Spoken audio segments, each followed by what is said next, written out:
right. I think it's going to be lots of fun. Here with us now from Capitol Hill.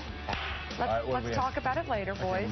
Republican representative from South Dakota, Congresswoman Kristi and Democratic representative from Maryland, Congressman Elijah Cummings. What a great group. Good to have you both on board this morning. Congresswoman, thank you for having us. I worked with Elijah for a long time, so I'm not going to start with him. I'm going to start with you. Okay. I know what Elijah's going to say. Congresswoman, what do you think of the speech last night? And anything the president said that you picked up on that thought, oh, hey, you know what? Maybe we can work together as a Congress to get some things done. Well, you know, there was parts of the president's speech that was certainly inspirational. When he referred to the Army Ranger and told his story, I think it brought all of us to tears. And then he, at the beginning of his speech, talked a lot about rebuilding trust and working together to get things done. And we've had some real agreements over the last several months with the budget deal and the appropriations bill, and today the farm bill that we've all worked together on. I guess I was disappointed that throughout the rest of his speech that he didn't talk more about how we could work together. In fact, it was either my way or the highway, and if you guys don't do it my way, well, then I'm going to ignore you and do it through an executive order. That alarmed people as we went through it. It got very partisan in the middle of that speech, and that was kind of tough to hear. Quick follow-up before I get to Elijah, but how can we work together? What would be your proposals as to how to actually break through this? Well, I'll just give you one example. The president talked about starting some job training programs and putting Vice President Biden in charge of that. We have the Skills Act that went through the House. I would love to see them try to pull some ideas maybe from that bill, or sit down with the authors of that bill and see if there was some of that we could agree on and do together.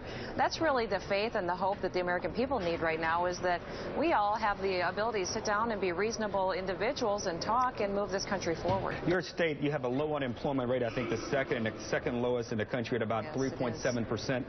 What role is energy playing in that, and what can Congress learn from some of the things you all are doing to create higher paying jobs in your state?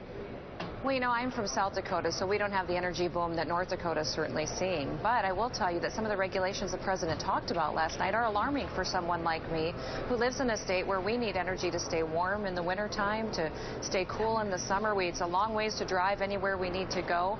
And a lot of the sources of that energy that we use, 70 to 80% of comes from the sources that he talked about regulating out of existence in the past.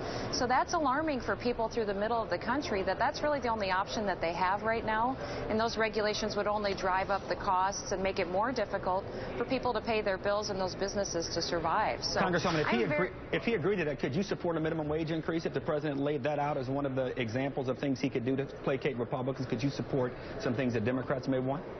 Yeah, you know, we've got the minimum wage on our ballot in South Dakota this fall. I think that's a perfect way to handle this, is let the people decide. That's not something I'm opposed to, but I do think there needs to be other ideas. In South Dakota, we've kept our taxes low.